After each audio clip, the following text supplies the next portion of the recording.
J'espère sincèrement que tout roule pour vous. De mon côté, j'ai pris le temps de m'intéresser à un phénomène fascinant, un gouvernement qui s'autoproclame infaillible. Oui, je parle bien du régime de M. Tebboune. Ce pouvoir-là, il avance tête baissée, insensible à la moindre remise en question. Apprendre de ses bourdes inimaginables, se regarder dans un miroir encore moins. Il fuit l'autocritique comme le diable fuit l'eau bénite. Ce système fonctionne à l'orgueil pur carburant, à la certitude d'avoir toujours raison même quand tout brûle autour. Il transforme ses fiascos en exploits imaginaires, ses fautes en prétendues victoires nationales. Mais à force de refuser de voir clair, on tombe dans l'obscurité. Et dans ce cas précis, l'aveuglement devient fanatisme, et le fanatisme dégénère en chaos, répression, scandales en cascade, piétinement des droits humains les plus fondamentaux. En somme, on a affaire à une machine à broyer la liberté qui fonce droit dans le mur en chantant des hymnes à sa propre gloire. Tenez-vous bien parce que ce qu'on a découvert n'est pas un simple coup monté, c'est une vraie pièce de boulevard qui se joue en coulisses. On parle ici d'un chef-d'œuvre de mise en scène politico-judiciaire avec une touche médiatique pour l'ambiance. Le scénario classique étouffait un scandale XXL qui commence sérieusement à gêner en haut lieu. Le plan fabriquait un spectacle grotesque, une comédie de façade histoire de faire diversion et surtout de faire taire les langues un peu trop bien pendues. Remontons au 4 novembre. Depuis ce jour-là, le calme apparent s'est fissuré. Et pourquoi? Parce qu'un homme, Yassine Benchatta, ex-responsable du Croissant Rouge dans la wilaya de Skikda, a pris la parole. Et pas pour dire des banalités, non, ces révélations sont tombées comme une bombe. Il a décrit dans le détail l'envers du décor, violence institutionnelle, torture, digne d'un autre siècle, traitement dégradant. Et tout cela aurait eu lieu dans des lieux bien précis, la brigade de Bab Jedid, le tribunal de Kouba, et 2 prisons tristement nommées Boussouf et Bir El Ater. Depuis 6 jours, ces accusations secouent le pays comme un tremblement de terre. Il n'aura fallu qu'une journée pour que le choc prenne une nouvelle dimension. 24 petites heures après les révélations fracassantes de Yassine, c'est Hadjer Zitouni qui monte au front. Ancienne plume des coulisses du Croissant Rouge, journaliste de métier, communicant de fonction, mais surtout témoin de l'indicible. Ce qu'elle raconte. Une seconde vague d'horreur, un récit calqué presque miroir du précédent, tout aussi insoutenable. Depuis ces dates fatidiques du 4 et 5 novembre 2025, le pays ne respire plus. L'Algérie est secouée par une tempête d'indignation, un séisme de colère. Les mots sont précis, cliniques. Chaque mot pèse, chaque détail tranche. La torture n'est plus un mot abstrait, c'est un fait brut, une vérité nue. Mais pourquoi tant de violence? Pourquoi tant de barbarie? Parce qu'un homme et une femme ont eu l'audace, l'insolence même de défier une certaine figure bien en cour, mademoiselle Hamlaoui. Une icône de cour adulée par les puissants choyés autant dans les salons ministériels que dans les coulisses militaires. Leur faute, s'être levés, avoir osé dénoncer, ne pas s'être tus. Et pour cela, ils ont payé. Dans la logique cruelle du système, lever la voix contre une Hamlaoui revient à signer son arrêt de souffrance. Nous sommes le 9 novembre 2025. 5 jours que les bombes médiatiques signées Benchatta et Zitouni ont explosé. Et pourtant, silence radio. Un calme glacial presque suspect s'est abattu sur les institutions. Dans un État qui se regarde encore dans la glace, sans rougir, les rouages essentiels du pouvoir se mettraient déjà en branle, ouverture d'enquête, convocation, enchaîne audition, des hauts responsables, des petits exécutants, des silencieux complices. Bref, tout le monde serait déjà sur la sellette. Mais ici, rien. Pas un mot, pas un frisson, comme si tout cela n'avait jamais existé. Un mutisme assourdissant, une forme de lâcheté déguisée en stratégie. Et pourtant, les faits sont là d'une violence brute. On parle de prisonniers humiliés, mis à nu privés de nourriture, d'eau, de dignité, de corps maltraités, d'aveux extorqués sous la menace, d'agressions sexuelles sous couvert d'interrogatoire, d'insultes, de crachats, de brutalités infligées.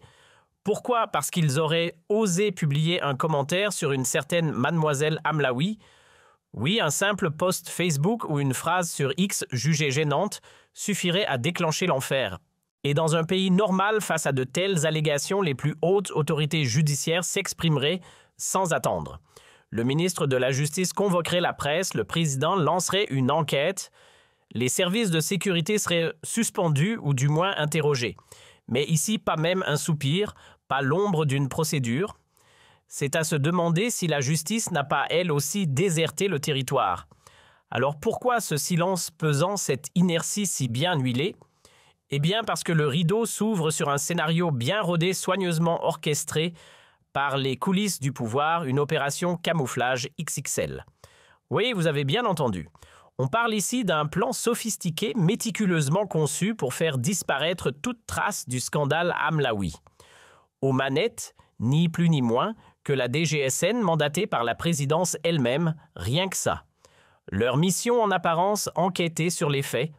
En réalité, enterrer l'affaire, car derrière les mots feutrés de procédure et investigation se cache une volonté claire dissimuler une affaire où tout transpire l'injustice, arrestation arbitraire, détention sans fondement, atteinte à l'intégrité physique et morale, humiliation infligée sous l'uniforme de la loi.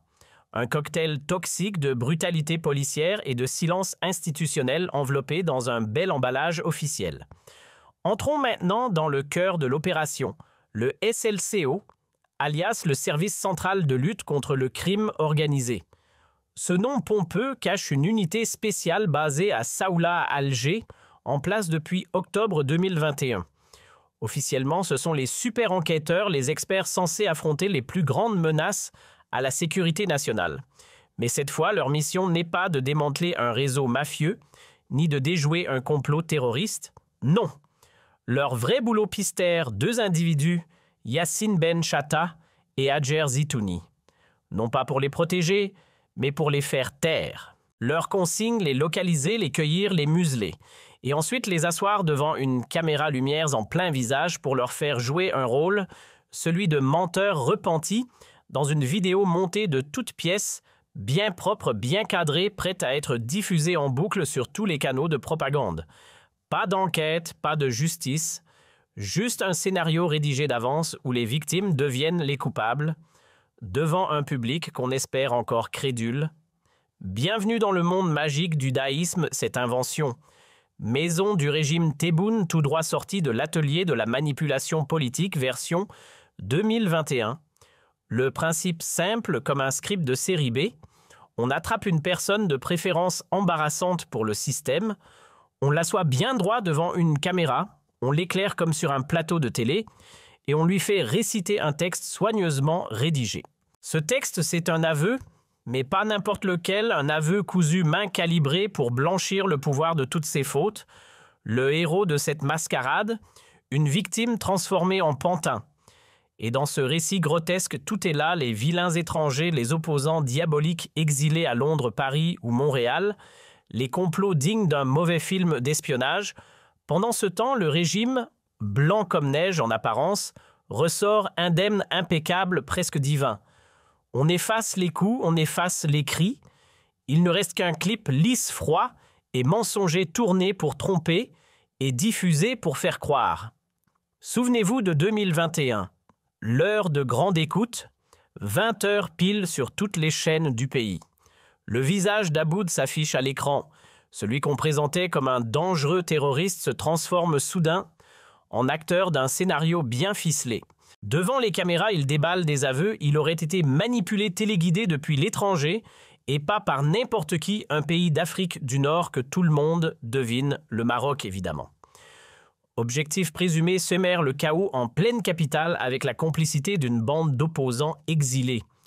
Des cyber-militants, des youtubeurs installés entre Londres, Paris, Genève, Montréal, ou sur n'importe quel autre fuseau horaire où la liberté d'expression n'est pas un délit. Pour le régime, eux, ce sont les nouveaux monstres à abattre. Mais attention, ce n'est pas une fiction. Ce que je vous raconte là, c'est du lourd, du réel, du documenté. Et pour orchestrer tout ça, il y a une machine bien huilée, le SLCO. Ce service spécial contre le crime organisé a tissé sa toile dans tout le pays. À l'est, l'unité est basée à Constantine. À l'ouest, elle opère depuis Oran. Au sud-est, c'est Wargla qui centralise les dossiers sensibles. 4 antennes, une mission traquer, surveiller, étouffer, ou réécrire l'histoire selon les besoins du moment. Et pour boucler cette toile d'araignée sécuritaire, il ne faut pas oublier le petit poste avancé de Béchar. Une antenne discrète du SLCO, mais pourtant cruciale, elle couvre toute la région sud-ouest du pays. Un maillon de plus dans cette gigantesque machine de contrôle. Mais attention, le vrai moteur de la traque se trouve à l'est. C'est l'unité de Constantine rattachée directement au quartier général de Saoula, qui a reçu l'ordre précis retrouver Yassine, Ben Chatta et Hajer Zitouni, les localiser, les coffrer. Et une fois sous main de justice, direction la garde à vue, et le début du véritable show. Car dès qu'ils seront enfermés, le plan passe à l'étape suivante, pression psychologique, intimidation technique, de manipulation à la carte. Tout est bon pour les briser. On ne cherche pas des aveux sincères, non. On veut les faire réciter un scénario comme dans une mauvaise rediffusion de 2021, exactement ce qu'on a vu avec le cas d'Abou Dardou.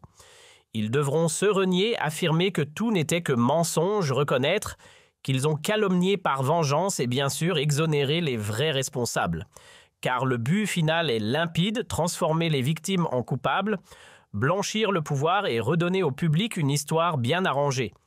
Une version fabriquée où tout est inversé sauf l'injustice. Et voici le bouquet final, le clou du spectacle.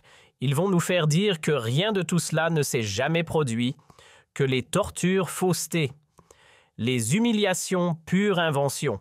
On aurait tout imaginé, tout fabriqué uniquement pour faire tomber une femme, la femme protégée du régime. Et pourquoi ? Par vengeance, bien sûr, poussée soi-disant par des forces occultes basées à l'étranger des opposants exilés des puissances malveillantes. On nous parlera du Maroc encore, lui on nous glissera un MTZ mystérieux, peut-être même quelques émirats par-ci par-là, et pour le grand final, un petit clin d'œil conspirationniste au Mossad, histoire de cocher toutes les cases du complot international. Mais voilà la mise en scène à un hic, les principaux acteurs Yassine Ben Chatta et Hajer Zitouni sont encore dans la nature. Les équipes de Constantine n'ont pas réussi à les mettre la main dessus. Résultat, le plan de manipulation est en pause. Le théâtre est monté, les projecteurs sont prêts, mais les acteurs manquent à l'appel. Et c'est précisément ce contretemps qui a permis à certaines vérités d'échapper à la censure et d'arriver jusqu'à nous sans filtre. Comme les fugitifs refusent toujours d'être capturés, le plan B a été activé, on passe par la famille. D'abord la menace, ensuite la flatterie. Une approche en 2 temps bien huilée, intimider les proches, puis leur glisser à l'oreille quelques mots doux, quelques promesses de clémence. L'objectif, pousser Yassine Ben Chatta et Hajer Zitouni à se livrer volontairement, à faire confiance à l'État, cet État qui les traque sans relâche, et à remettre leur sort entre les mains de ceux qui veulent les faire taire. Et pour les convaincre, les autorités ne reculent devant rien, elles jurent. Jurent haut et fort. Jurent sur tout ce qu'elles ont de plus sacré. Sur la tombe d'un père peut-être, un temple imaginaire, peu importe. Elles jurent comme si un serment suffisait à effacer des années de mensonges, de violences et de manipulations grotesques. Mais soyons honnêtes, qu'est-ce qu'un serment vaut encore quand ceux qui le prononcent ont vendu depuis longtemps tout ce qui pouvait encore ressembler à de l'honneur? Le seul sanctuaire que ces autorités semblent encore vénérer, c'est celui du mensonge, de la duplicité. Et de leur propre nombril. Alors voilà les autorités algériennes la main sur le cœur, ou peut-être sur le portefeuille, qui sait, ont juré. Juré sur ce qu'elles ont de plus sacré, une formule qui dans leur cas sonne plutôt creux. Elles ont promis en s'adressant aux familles de Yassine et Hajar que rien de mal ne leur serait fait, qu'ils ne seraient ni emprisonnés, ni brutalisés, ni inquiétés. Mais sérieusement, qui peut encore avaler ça? Qui peut croire à ces engagements en carton quand on sait que Pétam, l'un des principaux concernés, n'a pas même reçu un blâme, qu'il n'a pas été relevé de ses fonctions, qu'il coule toujours des jours tranquilles au sein du même système? Et ce n'est pas tout le bureau du Croissant Rouge à Skikda réactivé comme si de rien n'était. 3 nouveaux petits soldats ont même été nommés pour reprendre les rênes. Et par qui surprise? Par les proches de mademoiselle Hamlaoui, toujours aussi intouchable. Alors non, aucune suspension, aucun gel de pouvoir, aucune enquête en vue. La rumeur d'une quelconque mise à l'écart est un pur fantasme. En vérité, tout roule pour le clan Hamlaoui. La justice algérienne muette, aucun communiqué, zéro explication, pas la moindre excuse publique, pas même l'ombre d'une enquête, silence total. Et dans ce silence, c'est l'impunité qui triomphe. Pendant que les vrais coupables sirotent leur impunité à l'ombre du pouvoir, les services de sécurité, eux ne lèvent pas le petit doigt pour interroger le colonel A. Zardoum, oui, celui-là même que nous avons clairement identifié comme l'un des principaux exécutants des actes de torture, d'humiliation et de brutalité infligés à Yassine Shah. Non seulement aucune enquête n'a été ouverte contre lui, mais en prime, ses collègues s'activent pour traquer les victimes. Une chasse à l'homme méthodique menée par tous les moyens, intimidation violente, persuasion douce, chantage affectif, manigance diplomatique, tout est bon, tant qu'on peut remettre la main sur Yassine et Hajar. Mais le but n'est pas seulement de les capturer, non, il faut les faire taire à jamais. Les convaincre, ou plutôt les contraindre par la force, ou par des promesses creuses à jouer un rôle dans une nouvelle farce télévisée, une énième mise en scène de daïsme. Et ainsi, toutes les plaintes, tous les cris, tous les témoignages de détention arbitraire, de torture, de perversion judiciaire seraient réduits à une simple fable. Une fiction malveillante, soi-disant orchestrée par des ennemis extérieurs, des lobbies invisibles, des mains étrangères jalouses de la pureté inaltérable de l'Algérie. Car oui, dans ce récit-là, le scandale n'existe pas. Ce n'est pas la vérité qui dérange, c'est l'amour de la patrie, voyez-vous. Et tout ce chaos, ce ne serait rien d'autre qu'un complot contre la souveraineté d'une Algérie qu'on veut éternelle, mais qu'on étouffe chaque jour un peu plus. Voilà donc la fin que le régime Tebboune voudrait écrire à ce chapitre, dérangeant une belle conclusion propre soignée marquetée comme une publicité d'État. Une version polie vendue à l'opinion publique comme un conte moral où les méchants s'excusent à genoux et les gentils n'ont jamais levé la main sur personne. Mais voilà même les récits les mieux huilés ont leurs failles. Le daïsme, ce mécanisme de confession forcée devant caméra, a ses limites. On peut en sortir 2, 3, peut-être 4 dadous, mais 40 impossible. Et Hajar Zitouni, Yassine Ben Chatta. Je ne les vois pas plier, pas par naïveté, mais parce qu'ils ont déjà tout perdu, leur peau a porté les marques, leur âme a goûté l'abîme.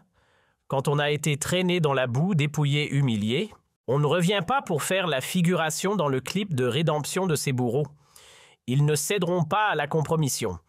Pas avec ceux qui ont regardé leur torture sans broncher, juste pour satisfaire l'ego d'une demoiselle choyée par le pouvoir.